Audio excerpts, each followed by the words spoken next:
This episode of the Jake Sewell Podcast brought to you by Boxer Baby Bow Ties. If you have a cat or dog, you have to check out Boxer Baby Bow Ties. These are fashionable accessories for cats and dogs that are handmade by owner Kyle Marie Carsey right here in Indiana. You live out of state? No worries.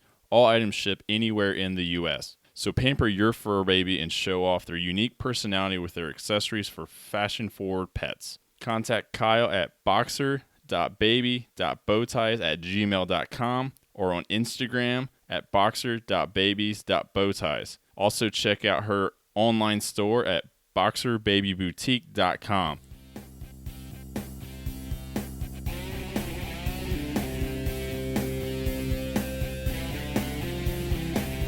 Welcome to the Jake Sewell Podcast. Joining me today is Ryan Ballard.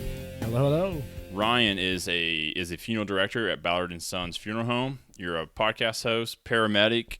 I mean, you seem to do about everything. I have a plethora of things that I like to be involved in. You must be a very busy man.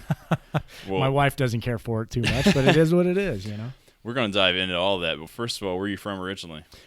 Grew up Middletown, Indiana. Let's see. Went to high school there at Shenandoah. So I don't know if you know Shenandoah. I was a Raider, graduated from there. Middletown, small town community. Loved, the country life. I very much enjoyed that community. Left there, went to Ball State. Ball State was fun. We'll just say that. It's a good time college party there. I had my EMT license or my EMT certification before I started attending Ball State. And Ball State, like I said, I had a good time. Kind of ran into some great issues, so decided maybe I should venture out and maybe be an adult and see what responsibility is like for a while. So I had originally wanted to go to Ball State for paramedicine. My first year at Ball State, they withdrew that program. They actually withdrew it completely, so it would have been through Ball Hospital. So I eventually went into criminal justice, and that wasn't my thing. It wasn't my gig. It wasn't my thing. So withdrew from college with a little bit of help from my grades, but withdrew from college, went down to Indianapolis, became a paramedic, worked as an EMT with Wishart Health Services or Wishart Ambulance Service for about 2 years, and then worked full-time, got my paramedic certification, of which turned into a licensure a few years later. Worked at Wishart Health Services for, I'd say, I was down there for 13, so 5 years, and then I was at an EMS-based fire service for 7 after that. I'm sorry, I know I'm not making eye contact with you. No, you're good. I'm going through the files here in my head, but yeah, man, like I said, grew up in a small town, lived, like I said, 13 years in the city, enjoyed it, realized that maybe wasn't the place where I wanted to raise my kids. No, that's no fault of anybody. I'm not necessarily throwing anybody under the bus for living in the city or whatnot, but was not for me, was not for the family life that I was looking for. So ended up deciding while I was working full-time that I was going to go to a mortuary school. Talked to my father about it. He didn't believe me. Like I said, I had started a career. So 13 years already in EMS. And I started a career and then decided that I was going to start something new. My wife, a little sketchy about it because, we were comfortable. Life was good. Starting over is different. Takes you out of your comfort zone, as anything does when you're starting something new. I'm sure this podcast was a little bit out of your comfort zone for initially. sure. You know for what sure. I mean? But went from there, moved back with my parents for about 6 months till we could find a house around here. Still worked as a paramedic, drove to Indianapolis every day, and then was able to find a house in Yorktown. Blessed, love Yorktown, love that area. I have 3 kids, a beautiful wife, and that's where we reside now. So it's wonderful Yorktown, Indiana. So what led you to the direction of funeral directing? It seems like kind of a random choice. Oh yeah. I'll say my wife had a lot to do with it. I was battling a little bit because I just kind of felt like maybe I had stalemated a little bit. And, I had told her I thought about going back to school, and gosh, I was 13 years removed. I mean, it was one of those things where, actually not 13. I was about 7 years when I started back, 7 years removed, and wasn't for sure how I was going to handle it, what it was going to be like, what was college going to be like now, and having a child, because I had a child when I went back too, which was if I could advise anybody that listens to this podcast, have your kids after college, get through college and deal with that first, because I'll tell you, it was a battle. It was a challenge, man.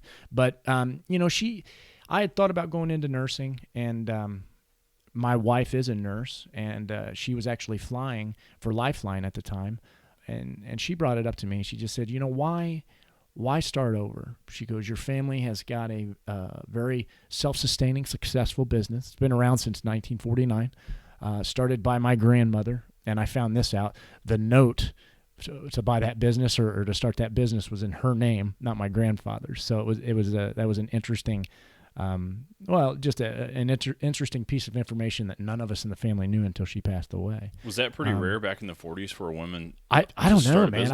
I would say so. I don't think my grandpa could get a loan, couldn't get any credit, couldn't get anything. So I think that what they did is they just took everything out in her name and went from there. So my wife Tracy, she had said that, you've already got this established. Your dad, your uncle, your entire family's involved here. Why not entertain that? Well, for me, I am a very hands-on person when it just comes to just anything. Okay, I'm a kinetic learner, I guess would be a better way to say it. I'm not necessarily I'm not a book smart guy. Just get thrown into the fire. Yeah, type. And I'm a big fan of the human body's always interested me. Hence the reason why I went into paramedicine. Also, just the desire to serve and help people, and of course there was some adrenaline that went with that as well. But I wanted to find something that I could go into, still have that challenge when it comes to just the human body. This was one of those things. And where that comes in with funeral service, there's basically I would say two professions rolled into one. You've got a professional, business professional, and a clinical professional, because there's two different elements to funeral service. Okay, you do have the embalming or the preservation process, which is the clinical aspect of it, and then you've got all the legislated paperwork, the stuff you have to follow, because of the law and things like that come into play, sitting with the families, talking with them. It doesn't just stop within our preparation room. It continues. So there's kind of two professions there, and it just depends on what state you're in on whether those are separate within the licensure. So I am a funeral director and embalmer. In the state of Kentucky, you have a funeral director's license and you have an embalming license. They're not in one. They're not encompassed in one. So state to state, the regulations are different for funeral service, but that's how I got involved, was basically my wife telling me, hey, this is established. This is good. Why don't you think about doing this and see? So I told my dad that, and he didn't believe me, but once I sold my house in Indianapolis and moved in with him, he got the picture pretty quick. Got a little more clear. So let's talk about the clinical side of that, I guess, which would be more the embalming. Mm-hmm. It's such a taboo topic. No one really wants to talk about it. I'm honestly curious about it. Right. So that's why I wanted to have you on and talk about it. Kind of what is that process like? Well, the embalming process, and I'm going to quote somebody who is he's an educator as well as he does reconstructive embalming. But we had him on our podcast, which is Undertaking the Podcast, and we talked to him about this, and I asked him the same question. What would you say the definition of embalming is? His name's Dominic Astorino, and what he explained was embalming is the surgical removal of the blood within your vascular system, of which it was replaced with a preservative. It won't necessarily deter decomposition, but it does give you some time to do some things, okay? So basically, it's just the surgical removal of the blood replaced by a preservative. So now, how about organs? Is that done at the hospital, or is that done by an embalmer? Well, it's all done by me. Okay. Everything is done by me. The process itself... and anybody you guys can YouTube this as well. I mean, it's out there. A lot of people, like I said, aren't or like you said, aren't necessarily real big into talking about it. But it can be. There's a process. So, can I go deep into this? Or absolutely. Are you all right with it? Absolutely. Right. I'm going to go deep into this.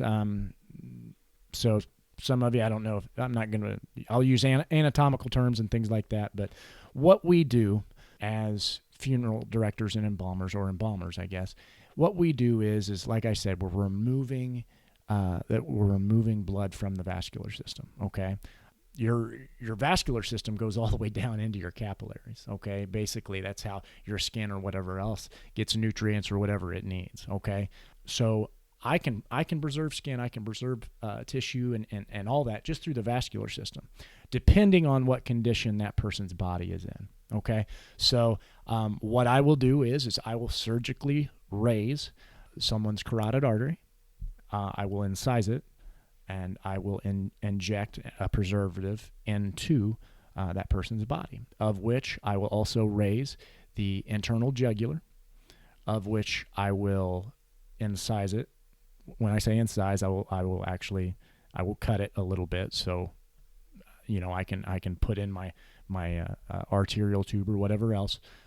But what I'll do to the internal jugular is I will put in some drainage forceps, and we will basically force that blood or all of that fluid out by pushing my preservative in. So that goes all the way down into your capillaries, your arterioles, all that. It will actually, you will see skin fixate. You see how my skin right now pulls back real quick? Yeah, you're just kind of pinching it. Yeah, when I pinch it and it pulls back real quick, your capillary refill, that's basically called a cap refill, is when you pull it, or for instance, let's say if you take your thumb and you put it on your fingernail and your fingernail goes white, you let go of it, it turns back to kind of a pinkish color. That's your cap refill. Is that the blood rushing back into there, basically? Basically. But what I'll do is that skin won't do that anymore. Once my preservative is in there and working, it will fixate the skin. That's what we want. We want the body, and I say body because that's the way we talk. So if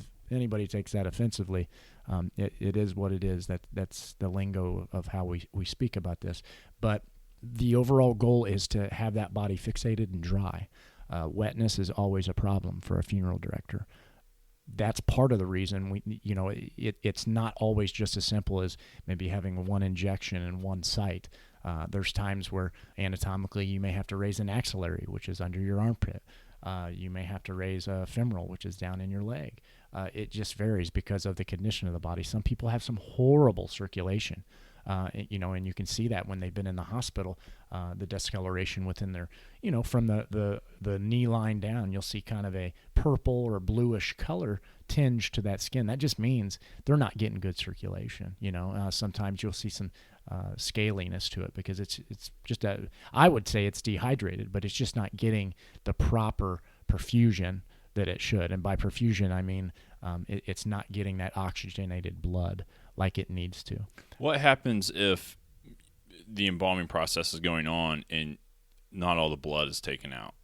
Well, I mean, you're attempting to get all of it out, okay? What I'll end up doing, if we run into those issues, there are some other ways to preserve from a standpoint of surface embalming.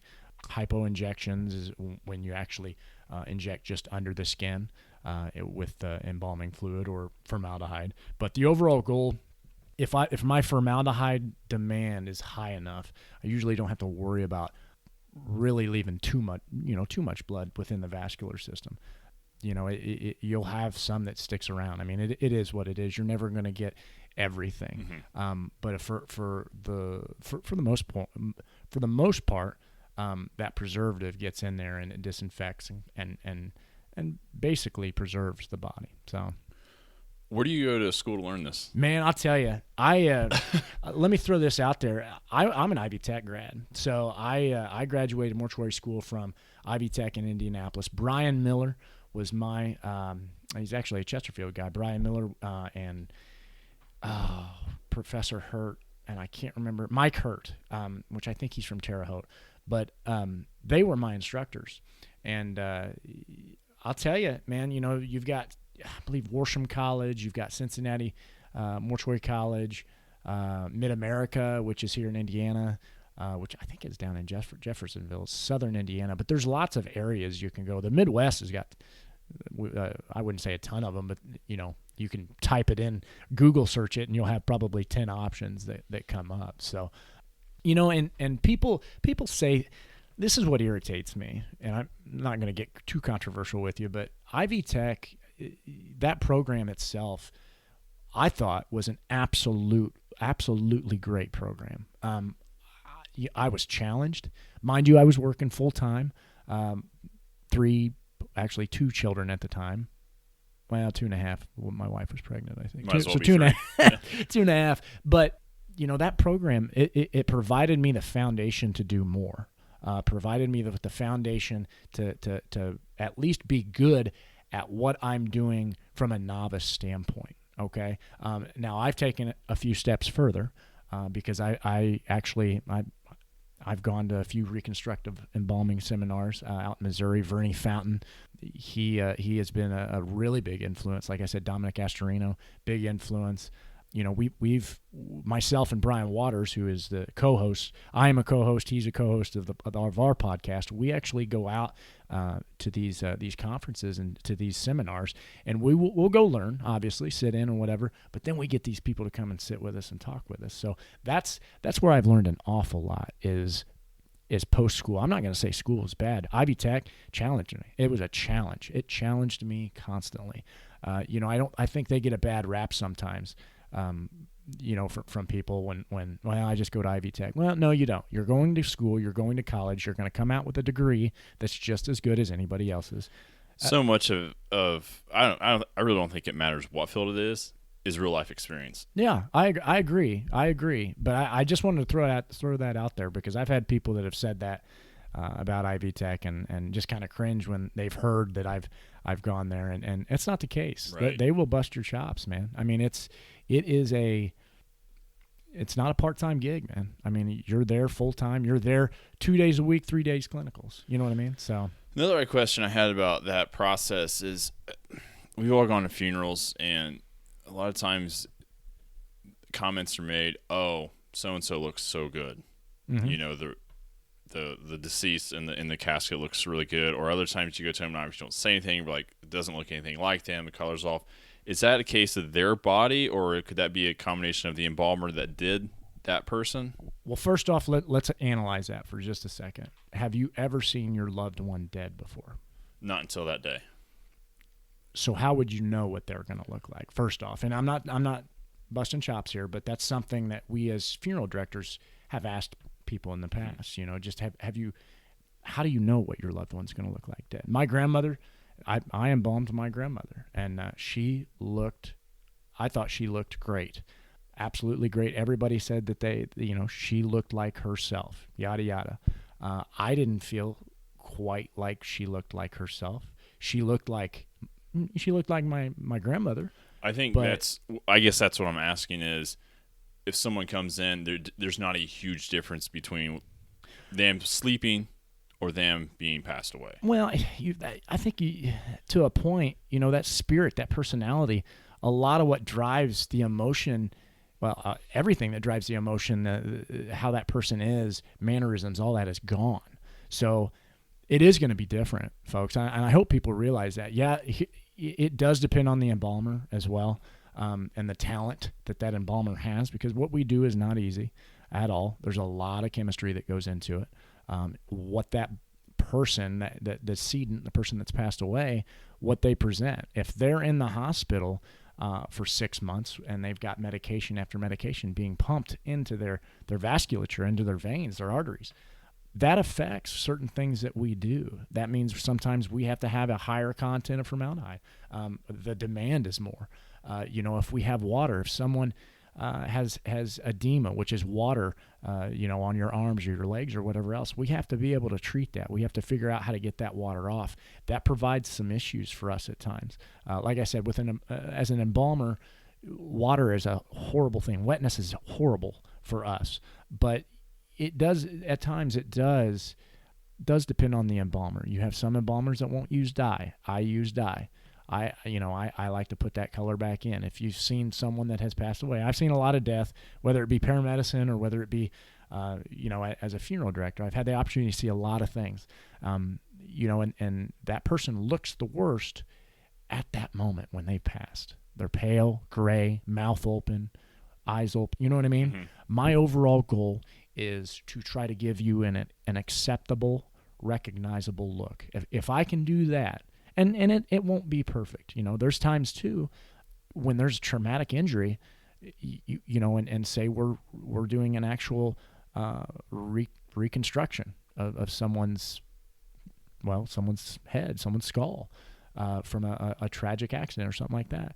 You're not going to have that exact look that you want, and it's just because of the trauma that they've been through. Right. We can have an open casket. That's not a problem. We'll figure it out. But there is going to be some difference. There's going to be some changes. So, but anyway, back to what you were saying. Yes, it does depend on the embalmer. It depends on that person and what they died of, their medical ailments, things like that. So yeah, I mean, like I said, I use dye to get color. Some people don't use dye. What do you mean by using dye? Does that go on the skin, or is that an internal thing? That's internal. Okay. That's all internal. I try to. Is that for skin color? Yeah, because when you pass, man, you're a gray. You're kind of a whitish gray color. Sometimes yellow. I mean, we have a lot of people with jaundice that come in from liver failure or whatever else. That's hard to get rid of. That color is hard to get rid of. So we have to treat that differently. Okay. Now we can do some things internally that can fix that or cover that up, or we can do some things with some cosmetics, which I'm not a big fan of. I'm not a big fan of cosmetics if I can keep from it. I feel like people don't like that cakey look. You know what I mean? Mm-hmm. I don't. It's not real for me. That's just not real for me. So that kind of covers the embalming side, and it fascinates me because I've always wondered, because you do go to a funeral and sometimes they look more natural. They look a little, like you said, a yellowish. I've seen variations, right. And I was curious of, is it the person, like you said, on medicine, what they were going through, embalmer, or a mixture of all that? It really is a mixture of all of it. So how does that vary compared to, I'm assuming you're in a surgical type room doing your embalming, mm-hmm. compared to being out as a funeral director, dealing with that family, working with that family that's going through a tragedy? I'll say this. I enjoy being in the preparation room. I enjoy that. I enjoy embalming. I know people may think that's a little odd, but my background is odd. I'm a paramedic. You have to have a different mindset, when it comes to things. So I don't think people want to talk about it. I think people think it's taboo. But the fact that you're passionate about your career, that helps people be, I guess, consoled in a sense at a funeral, I understand that. Well, where I was going with that is meeting with families, I think, is the toughest part at times. And I can give you hypothetical. Well, not even hypothetical, just a situation here. Some of the toughest moments is that first initial viewing, especially if it's a young person. When it's a young person that's passed, the biggest thing that kills me, and we tear up, we grieve with you at times, guys. As a funeral director, some of these moments can be horribly tough. But that moment that a mother comes in and actually for the first time visits or has a viewing of their child, that is one of the hardest moments in funeral service. Because the emotion that is in that room, it sucks all the air out of that room, because all you hear is that mother weeping and crying. Mother, father, it doesn't matter who it is. I'm using mother as an example here.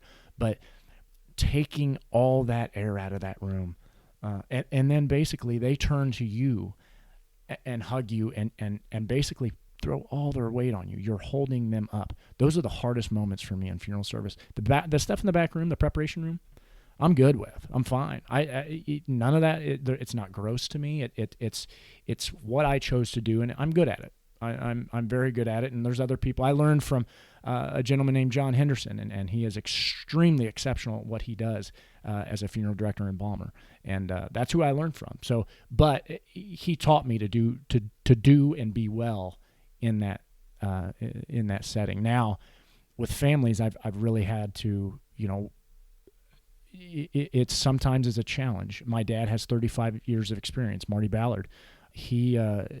I've had to learn a lot from him. He is a great mediator when it comes to a lot of things. He has dealt with much more than I ever have when it comes to families and things of that nature, and mediating and working through basically being a liaison of tragedy in a sense, because it's always tragedy when someone passes. But he can navigate those waters very good. I can do that well also.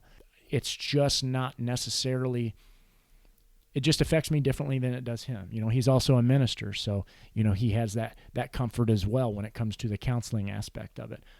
I do not. So I have to learn a lot from him. I sit with him when we meet with families. We usually meet together with families in most cases, unless he's on vacation, which now that I've come into the business, he's taking vacations constantly. But hey, it is what it is, man. He makes the paper and goes. Good on him. It's the way he should. I mean, he's had 35 years of funeral service. He should. He needs to get away. What all responsibilities do you have as a funeral director?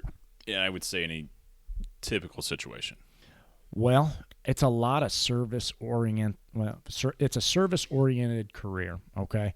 So my responsibilities are from basically picking your loved one up, whether it be at home or the hospital, when you've called me, consoling you, talking to you there, getting you through that process into the next process. So the overall goal, I'm trying to think real quick, Thomas Lynch, and I'm going to butcher this quote. Gosh darn it.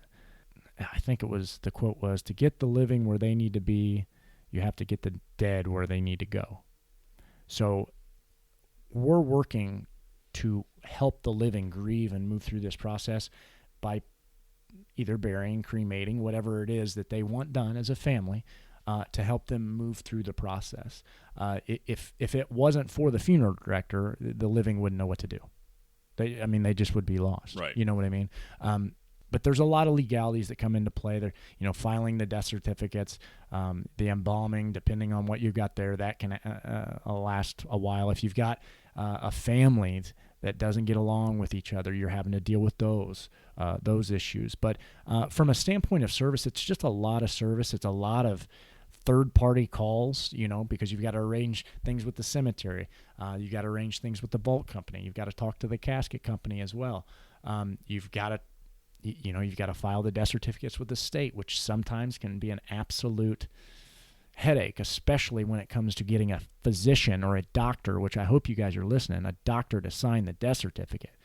That it irritates me when I can tell it's just unreal to me that they don't. That they either, I don't know what the issue is. We'll just say that. I don't know what the issue is, but it's part of your job. The family needs that death certificate to close out estates or whatever else. It's important.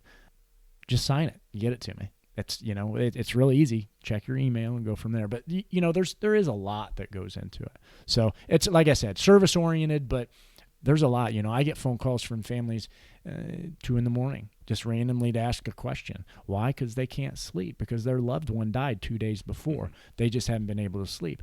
I'm the guy that answers that phone call. You know what I mean? There's not much time off. You have me for 24 hours. 24 hours, 7 days a week until, we've gone through the entire process. So, right.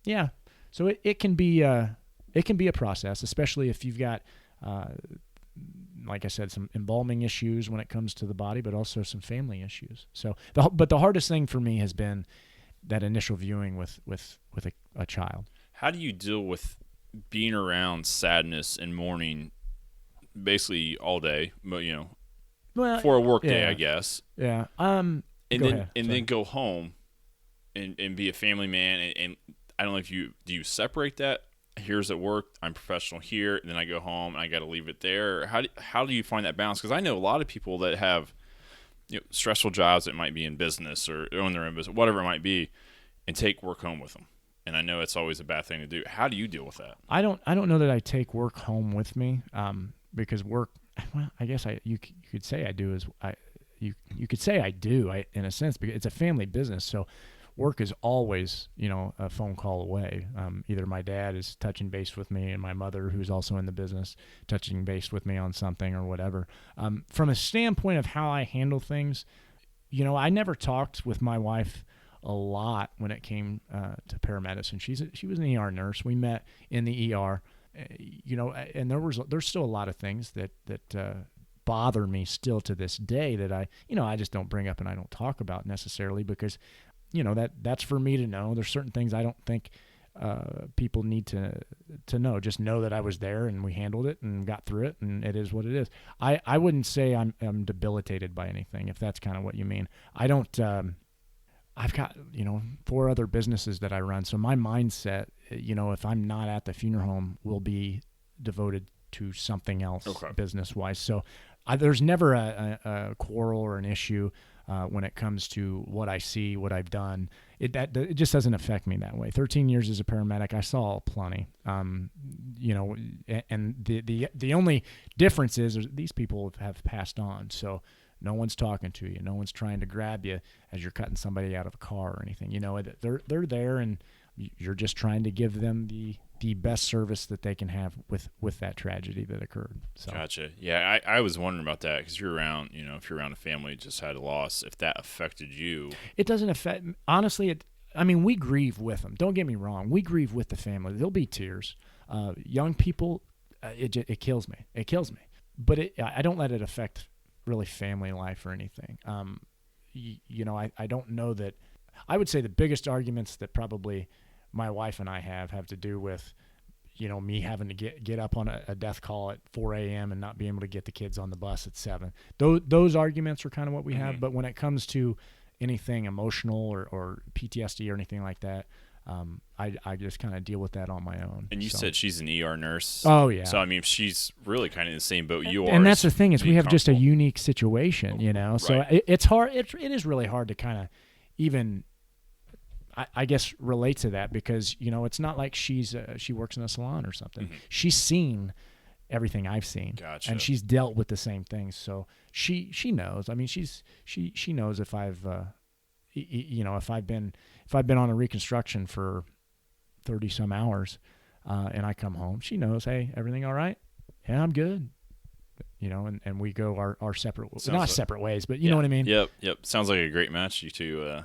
We're tough, man. She's tough. She has to deal with a lot with me because I'm one of those guys. I'm into a lot of different things, and I stay very, very busy. So she deals with it, and I hope she appreciates it. I appreciate her. Trust me. Well, the way I found you, I was looking for local East Central Indiana-based podcasts to listen to, and I came across Undertaking the Podcast. Yes. And so I was like, see what this is about. Clicked on it, listened to a couple episodes. Obviously, you and Brian Waters host this, and I thought I have to have this guy on because he's local. You said the Yorktown area, and you have a podcast. I'm like, well, that's great. I love podcasts, but you're talk about funeral and all the funeral. We basically talk everything funeral service. So if anybody's interested in knowing anything about funeral service, nothing is off limits to us. We talk about it. Now, do we get some pushback from some of the directors and whatnot? Other directors within, the continental U.S. or across the sea? Yeah, because we're a global podcast. We get a little pushback on that. But honestly, we want to be as ethical, as truthful as we possibly can. We want people to understand and know what it is we do, and I think that's the other issue that we don't do as funeral directors enough is talk. We don't talk to our competitor. We don't talk to each other. We don't ask each other for help. That's a problem in my eyes, and Brian is the same way. Now, real quick, let me throw this out there. Without Brian Waters, this podcast does not happen when it comes to Undertaking the Podcast. He does all our editing. He does an awful lot with sponsorships for us. He's the grinder, man. Without him, we wouldn't have a podcast out every Friday. So I've got to give him props. He is an absolute asset, a good friend of mine, business partner. And quite honestly, man, we have a good time. He very much is into funeral. We're both so passionate about funeral service, and we want to better it and make sure the consumer, because that's what everybody is a consumer. I know it does. It's a different way of putting it within funeral service, but we want you to know if you have questions, you can ask us. We'll talk about it right there. You can hear what we say. You can hear what our stressors are, everything. So everything funeral service. Where did the initial idea come from? Was it you? Was it Brian? Or I'll say this. It was me that came up with the idea, and that was just through a phone conversation, what I was doing. And this is cliche because everybody throws out Joe Rogan, but man, I dig his podcast. And I am a huge fan as well. I learn a lot. I think I like the basis of it because nothing's off limits. He just talks. He's himself. I think people like that. People like you being genuine. People enjoy the fact that you're just being you. They feel like they can actually. I feel like I know Rogan. You know what I mean? But absolutely. I don't. I mean, I think that's important to people. But I came up with the idea, and then Brian just ran with it. And he just the next day we had equipment we were looking at and whatever else. We reached out to a few people and kind of said, hey, what do you think about this? Because there was really nothing like it within funeral service. They said, hey, we'll give it a shot, whatever. And sure enough, it just has kind of exploded for us within funeral service. So a lot of people are listening. A lot of students are listening, and that's big because I think you need to know what you're getting into when it comes to this profession, and I don't think people do when they sign up for it in school. I just don't. You mentioned pushback from some colleagues. Oh, yeah. Do they feel this is a taboo topic that shouldn't be discussed publicly? I'll get probably some pushback talking about embalming with you. And it is what it is. I think communication and talking about stuff. Well, but how else would you know? Here's the thing. Carrie Northey is another, and I'm name dropping here because these are good people. If you're interested on funeral service, these are good people to just watch. She's got her own YouTube channel. Myself and Brian have been on it. But she talks about the idea that, people ask her questions that, to me as a director, are absolutely absurd. Of what embalming is and how do you do it? It's not, it's not necessarily someone. She had I'm gonna be direct here. She had someone email her a question, and we talked about this on her YouTube channel. But she had someone ask her if the embalming process is where the embalmer slices someone's throat a little bit and then hangs them upside down. That's the most absurd thing as an embalmer. Oh my gosh. You know what I mean? Because it's not like that at all, But that's the problem. We haven't talked about it. Right. People don't have a clue. That's the reason the question was asked. So my issue is if I don't talk to you about it, if I don't tell you how it's done, then you get a lot of different folklore. You get a lot of different narratives out there that you have to debunk. I just explained to you how it's done. I will get some pushback on it. I don't care. It's fine. We get enough pushback as it is with our podcast. But I think it's important that you as the consumer, you as the individual, know what the process is because it has to be done. It has to be done. If it's not, you run into liability. You run into a lot of issues. Now, if that's not your decision in the state of Indiana, you don't have to be embalmed. That's fine.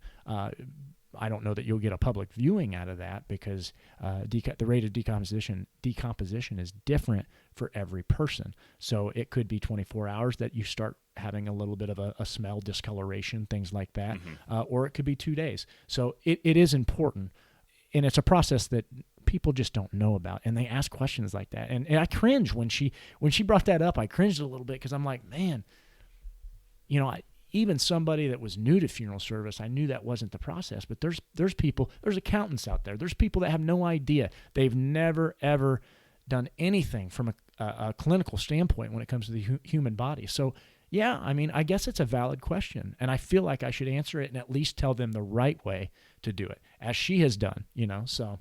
I don't, especially being a podcast, if you don't want to listen to it, don't listen to it. If it's a topic you don't want to learn more about or is you're uncomfortable with, don't listen to it. But I'm interested because, like I said, the more you know, you're not going to have those wild, But then here's the thing too: when because it's going to happen to all of us. But when we have that tragedy, you're able to go in there with a little bit of knowledge. You're able to recognize some red flags. That's the whole key to the podcast for us, is to actually provide information to not only the directors, just by talking back and forth, but also providing some information to you as the consumer, so you can see those red flags. You can say, oh, wait a second, I'm a little bit knowledgeable about this. let's step back, explain this to me a little bit more. It's okay to do that. If a director doesn't want to do that, then you should rethink what's happening. Those are red flags. If your director is not going to be honest with you, then that's an issue. And if that starts at the beginning of the arrangements conference, step back, reevaluate. It's okay to do that. The other thing too is you don't have to have funerals the next day. We have to understand that it's okay to grieve for a few days. It's okay to slow down and let's go at our own pace. We don't have to do it right away. Okay.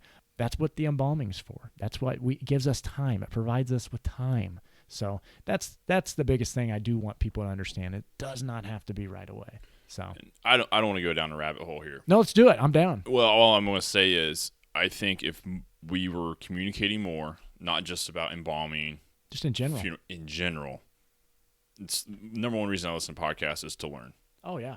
I listen to a wide variety of podcasts. Like you mentioned, Joe Rogan. He has some of the scientists on, or endurance, whatever. I love it when he's got Joey Diaz on, man. He was just on. When Joey's on, I'm gonna laugh. That guy and his story, his life story. Oh. That's the thing. This is what the entire podcast is about, guys. Jake, your podcast, my podcast. We're telling stories. Right. We're telling stories just so people can really just maybe, I don't know, relate a little bit. We've had people actually tell us that I've always wanted to hear more about that, or I've always wanted to talk about it, but I never had the guts to say it in front of people. I never had the guts to put myself out there. That's fine. We'll do it. It provides the dialogue. I'll take all the heat.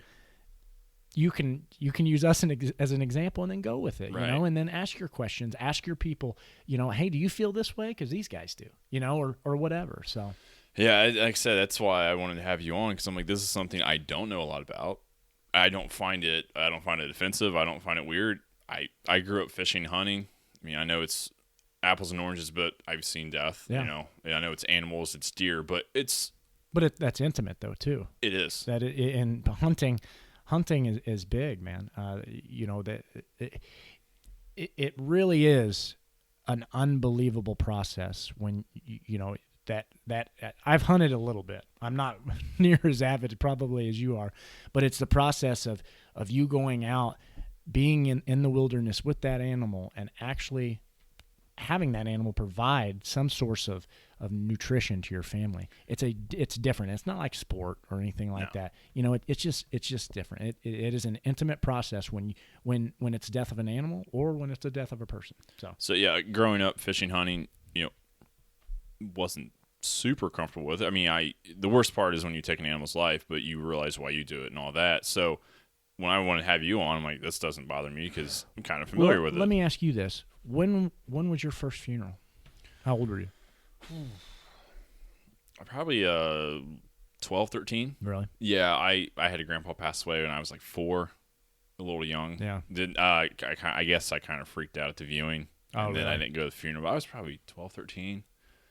An uncle or something distant. See, but I mean, I don't know if I've got friends that they've not been to a funeral, which is unbelievable. Yeah. 26, 27. I'm 35, but I do have friends that are younger than me a little bit, I guess, but they've not been to a funeral. They've not had anybody close die. I mean, that does happen, so I think that these types of talks help you get through at least the expectation of what's going to occur. Right. You know what I mean? So it provides the expectation, I guess. So are there other podcasts out about funeral directing? Yeah, we've got, let's see, I've got kind of a hangnail for some of the, there's different publications that will actually, the top 20 funeral podcasts in the United States or whatever. We're not on them, but it is what it is. We're new. I'm a little biased because I feel like we're much more consistent than some of those others. We put out a podcast weekly every Friday at 7 p.m. and we've got 55, 56, I think 56 podcasts out right now. And I'm a little biased. Brian always loves to send me those articles because he knows it gets me fired up. But it is what it is, man. We're going to continue to grind. We feel that we've got a message. People like to at least listen to it. I mean, we don't come in as the experts, man. I mean, that's the point, is for us to talk about it and then let let you guys talk about it, let other directors talk about it, and go from there. We get emails constantly about our conversations and say, well, Ryan was a little bit wrong here. Well, yeah, I was. That's fine. But it provides the dialogue. Well, like what you said, you guys try to have experts on. Yeah, so that's not the only point. your audience is learning, you guys are learning. Oh, and every that's time. why I have guests from a variety of backgrounds, so I can learn more about, I've had you on, we're talking about embalming. I've had a drug recovery program founder on. Yeah. So I learned a lot about that. So, I mean, it's as much for me as my audience. Well, it's one of those things where we don't talk enough.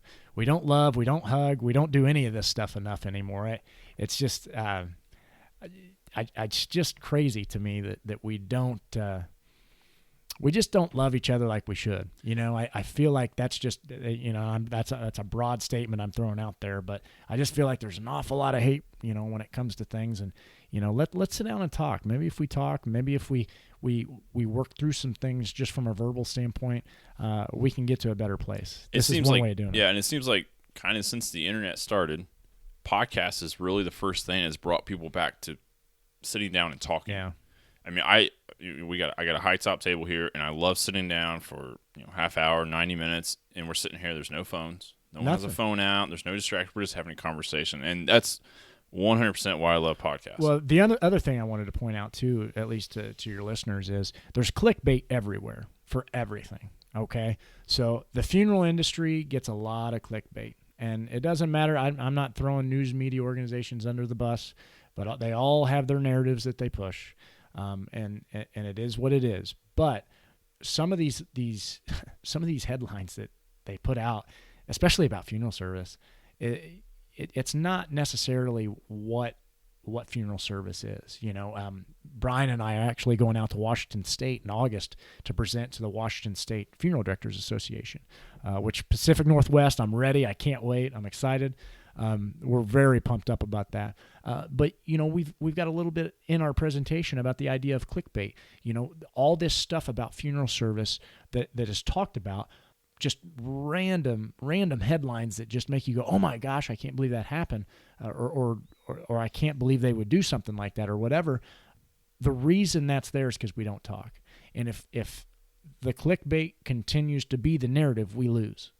And I think that's in any profession, whether it's public safety or whether it's funeral service, whether it's anything. You've got to talk about it, because the internet could run you into the ground, and really sometimes it's a helpful tool and sometimes it's horrible.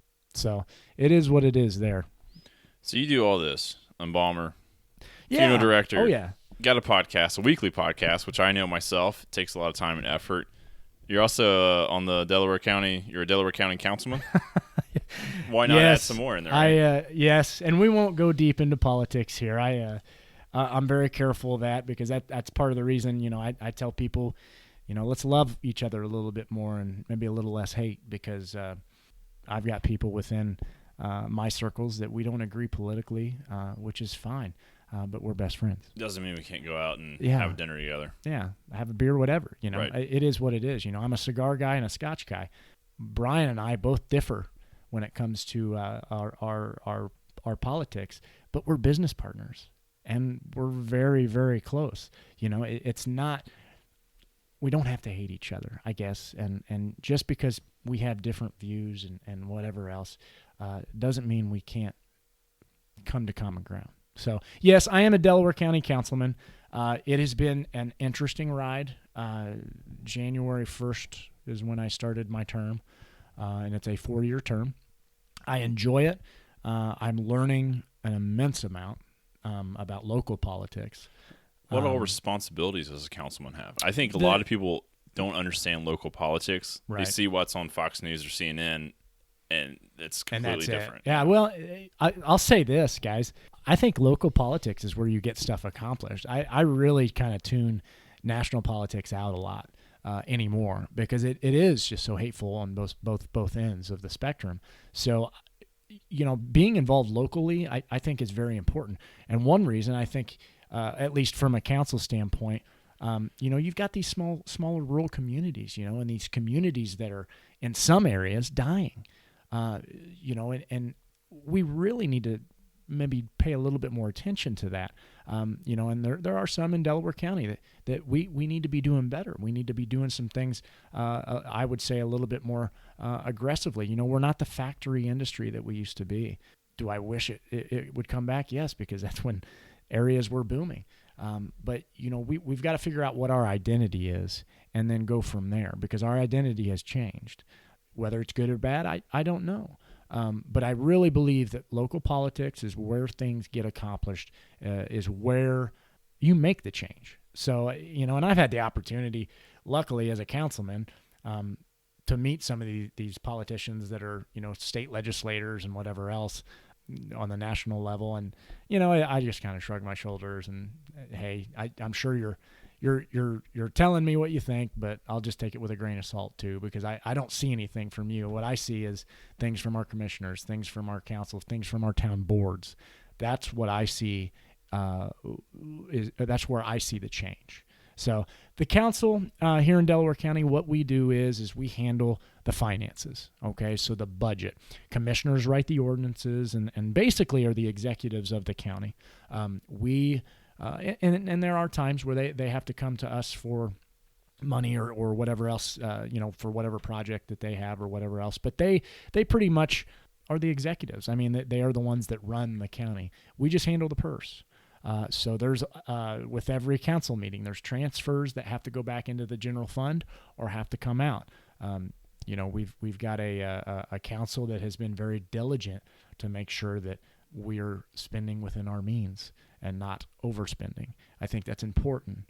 Not only for Delaware County, but it's important in my household. So, everyone has a budget in a house. Yeah. So, I mean, why shouldn't we as a county as well? So I wouldn't say it's minimal what we do, but there's a check and balance for everything here. And that's been brought up as well to us, that the council can be that check and balance if it needs to be, or if it is, or there are times where it has. But we just handle the purse. We don't write the ordinances.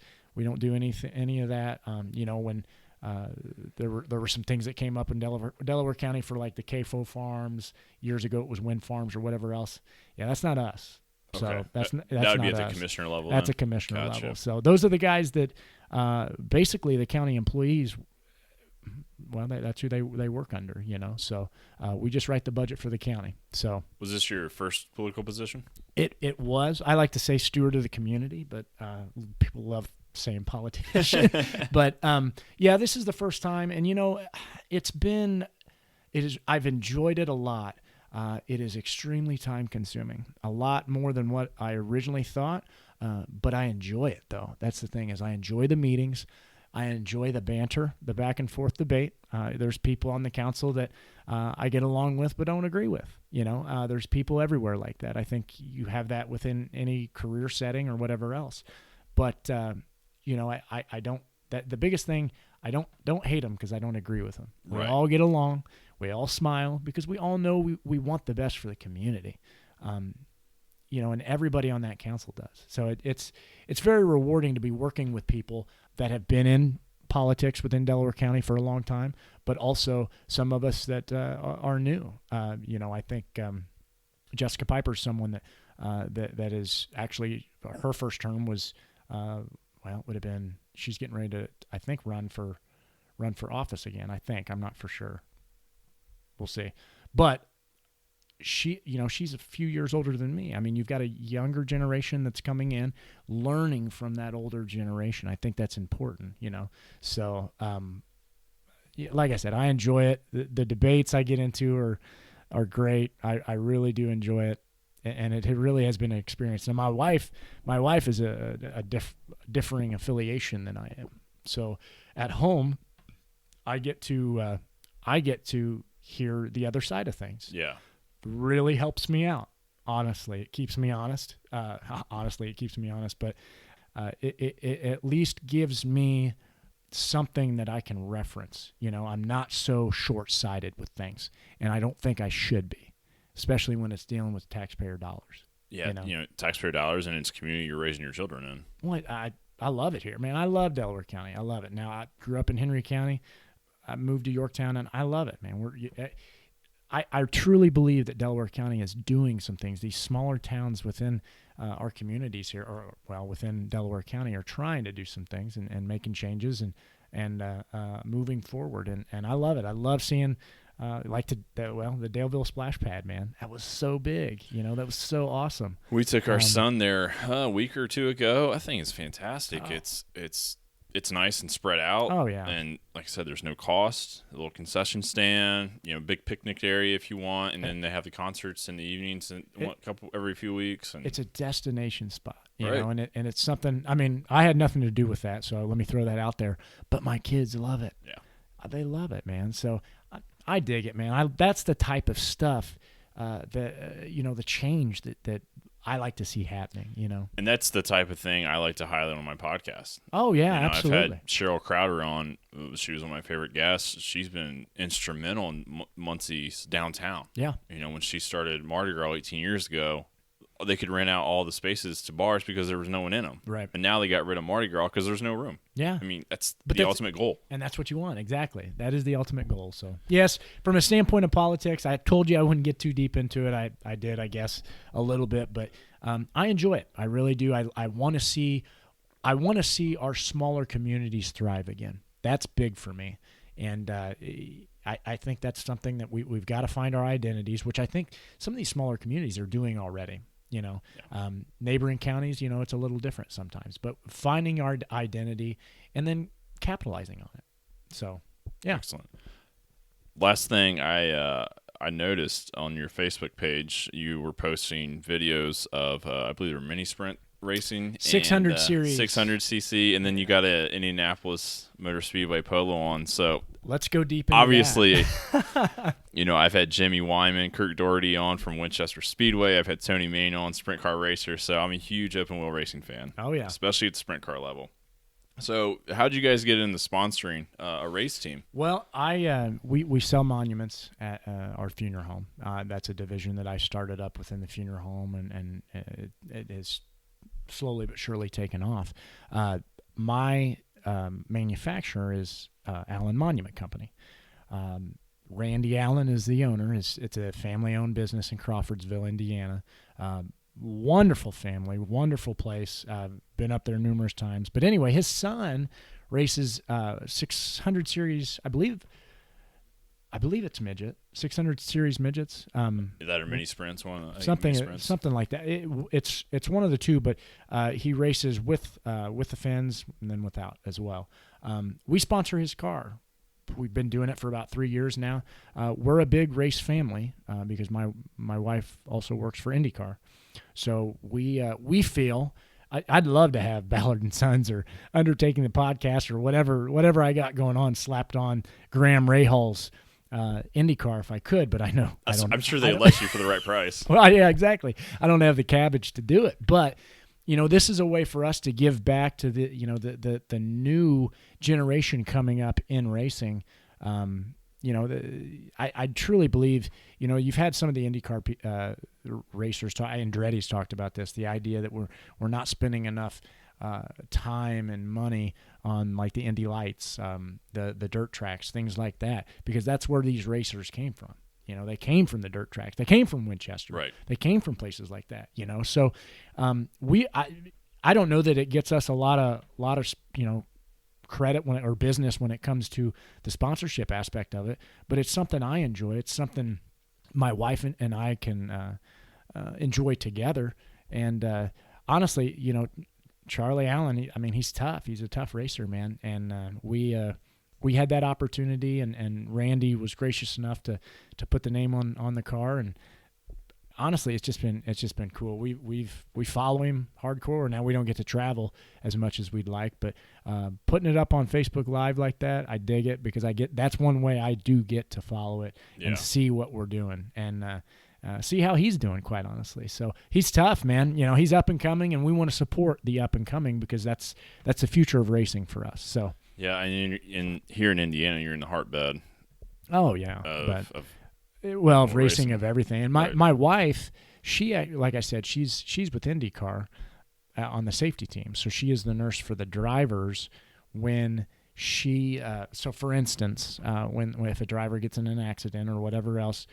She is the one that is that driver's nurse. So all the medical records and things like that, anything that that driver would have, for instance, allergies, anything that driver, medical ailments or anything that they would have documented within their medical record, my wife would have, and they would be able to relay that to the hospital. She would go with them, and basically she would be the liaison between the driver and the nursing staff, the doctors, and all that. Now, the safety team is my understanding is you've got the on-track safety team, and then you've got the infield hospital safety team. So there's two different elements of that safety team. So you see, I believe it's the AMR safety team, which is awesome to see American Medical Response sponsor that, because I love seeing ambulances, EMS doing some good things. But that's something that my wife has been doing for probably 8 years. We travel around. I get to go with her to these races. As I said, I'm a big Graham Rahal fan.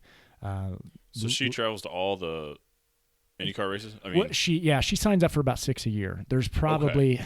I'd say, I don't know the number. I'm just going to throw out 7 or 8 nurses that are a part of this, and then they split up the races. Okay. So it's there'll be 2 nurses at pretty much every race, because in most cases, or in some cases, you'll have multiple cars.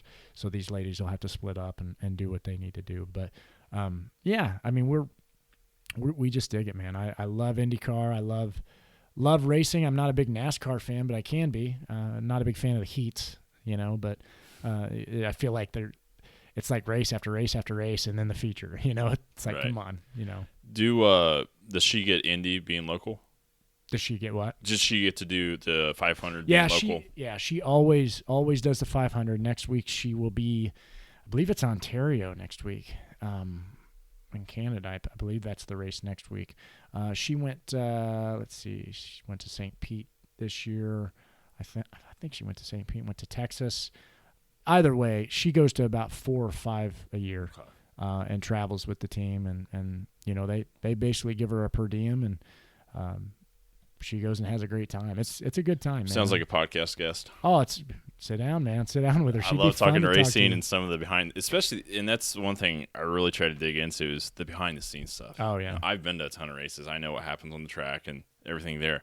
What happens behind the scenes? Yeah, well, and it's amazing, man. It's a lot. From a public safety standpoint, EMS wise and whatnot. These guys, they've got the best care that they can possibly get. I mean, there's nobody better, and honestly, they should, man. I mean, when you're doing Mach 3 around a corner, I mean, scary. It's unreal. So, but yeah, that's kind of the gist of that when it comes to racing, man. But yeah, we're a big supporter of the racers that are starting out and the up and coming. So that's excellent. I love seeing local racers being supported. Yeah, what about you, man?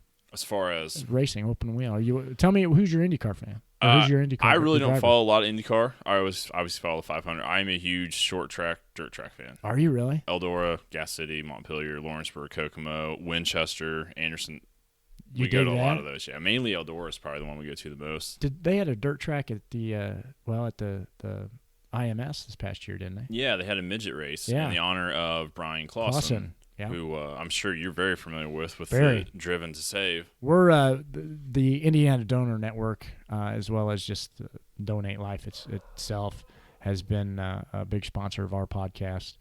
Extremely helpful with us, and we're actually hopefully at some point we'll get to sit down with the Clausen family, and maybe this is something we can dive into just real quick. Do we have time? Absolutely.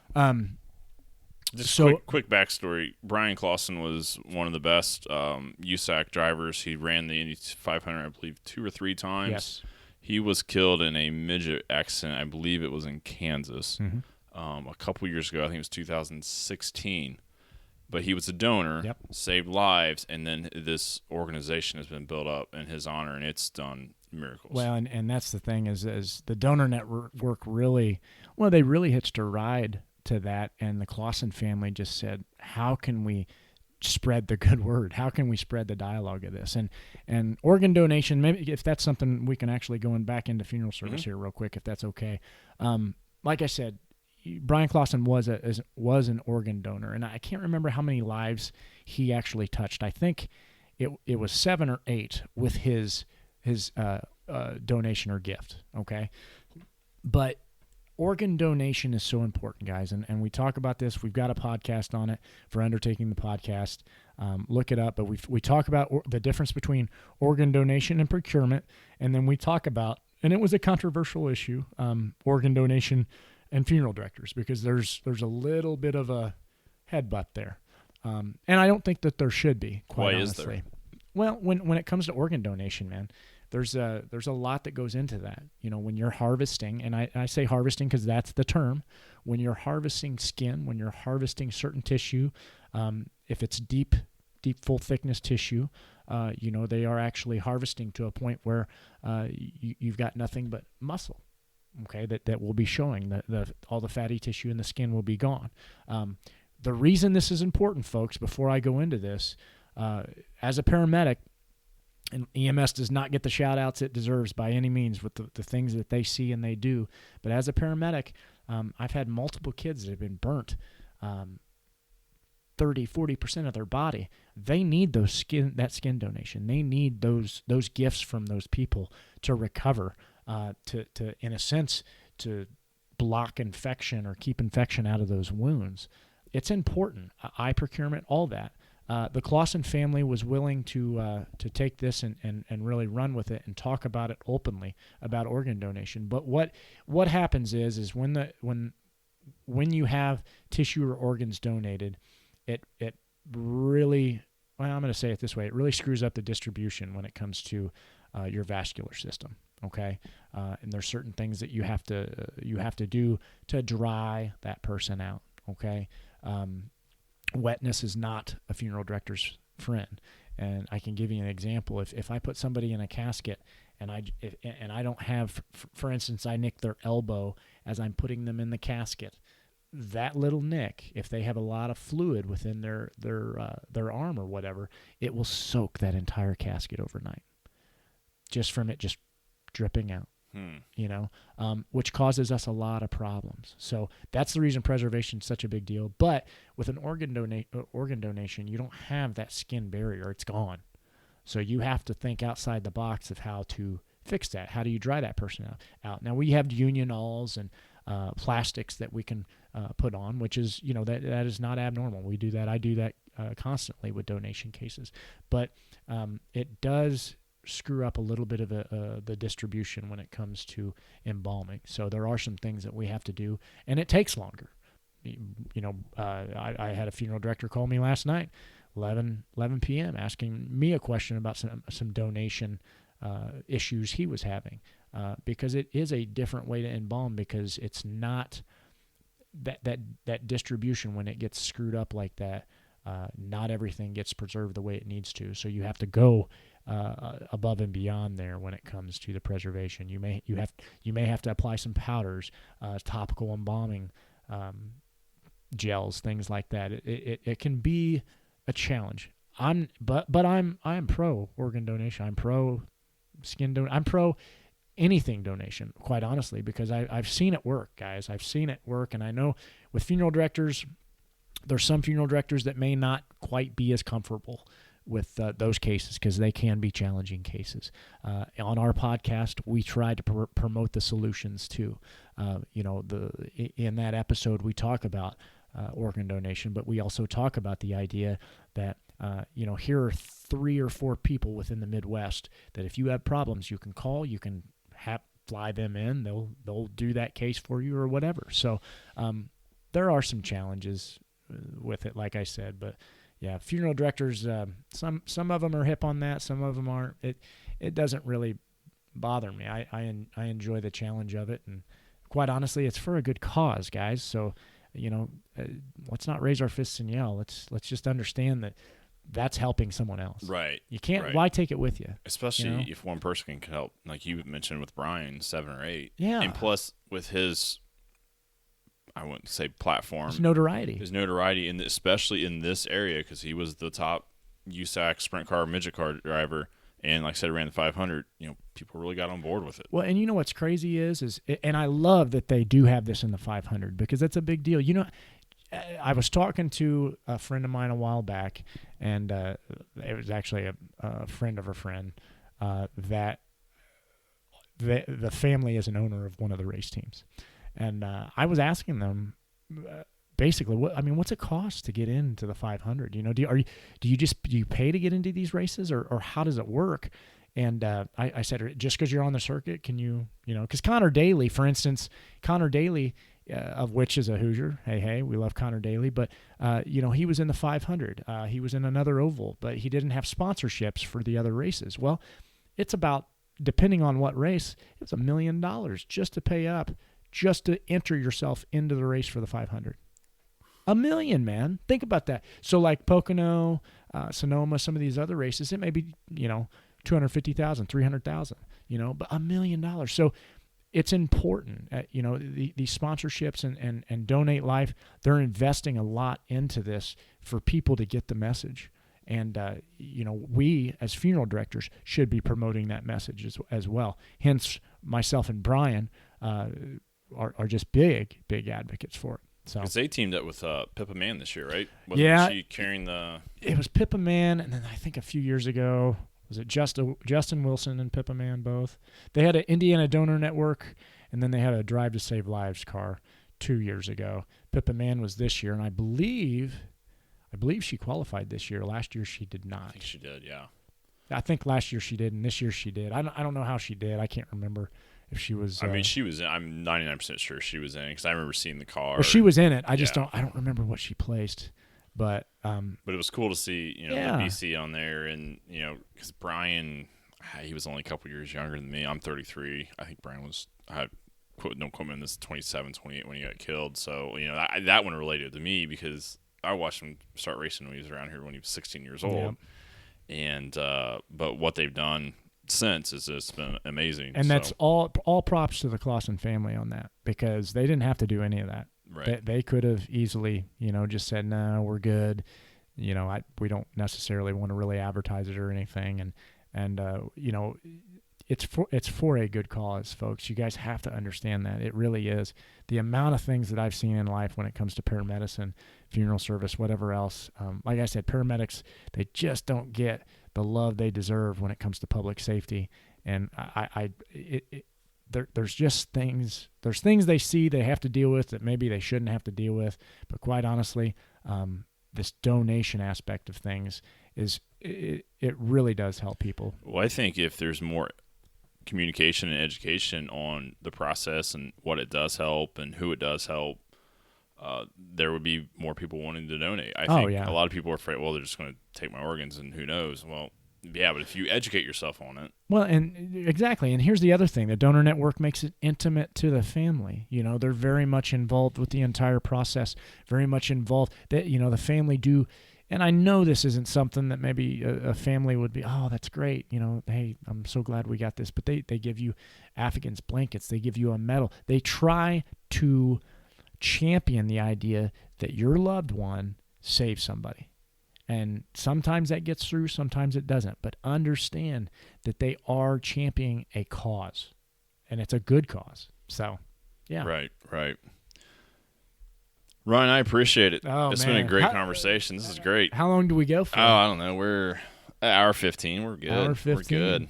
Man, I tell you, I appreciate it, Jake. The big thing that, I hope people listen to this is, support your local podcast, support your local people that are doing things, that are spending their own money to do things, not only to better the community, but to highlight things within the community. I've listened to your podcast. I like them. I really enjoy them. You're putting yourself out there, of which a lot of people don't do, and probably should. And you're highlighting people doing good things within a community, and a community that needs good things to happen.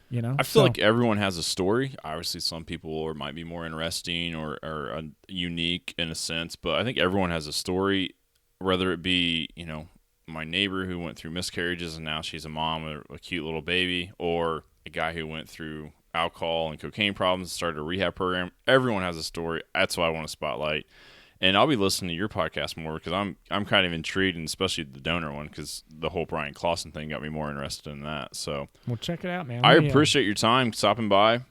Man, I appreciate having a good conversation like this. We need more of this. If it's all right, brother, I'd like to throw out maybe the podcast. Tell everyone where they can follow the funeral home, any information on that, and also the podcast. BallardandSons.com. You'll see my boss, Marty Ballard, on there. He is the face of the business. We love him for that. We've been around since 1949, and love every minute of it. Love our community we're in. Both communities we're in. We're in Daleville as well as Middletown. Check us out. Check the website out. Obviously it's a funeral home website, so. Check. It's not like you're going to see a lot of crazy stuff, right. But it is what it is. I mean, we really enjoy what we do, and it's a family that is taking care of you. That's the big thing I want people to understand, which, we love it. We absolutely love it. Now, our podcast, Brian and I's podcast, as I said, I got to throw out to him shout outs because he without him, it doesn't happen, guys. He is I would say the beating heart when it comes to this, but undertakingthepodcast.com. You can reach us. We're on Instagram. I believe it's Undertaking PC, and then all over Facebook as well. Send us a shout out, maybe email wise, undertakingthepodcast@gmail.com. You have any questions? We've also got on our Facebook page the ability to show you guys how you can find podcasts. So, maybe Jake can point you in that direction as well. But it's one of those things where some people that don't know how to find podcasts or don't know how to subscribe or rate or whatever else, we kind of give a little tutorial on that. So it's helpful. Some people just don't know what it is yet. So seems like once people do discover them, they're hooked, man. They're hooked. They're hooked. They're hooked. So, Ryan, once again, thank you so much for your time. It's been a great conversation. As always, just follow me on Facebook, Instagram, subscribe on YouTube, iTunes, or Stitcher. And until next time, rock and roll, guys.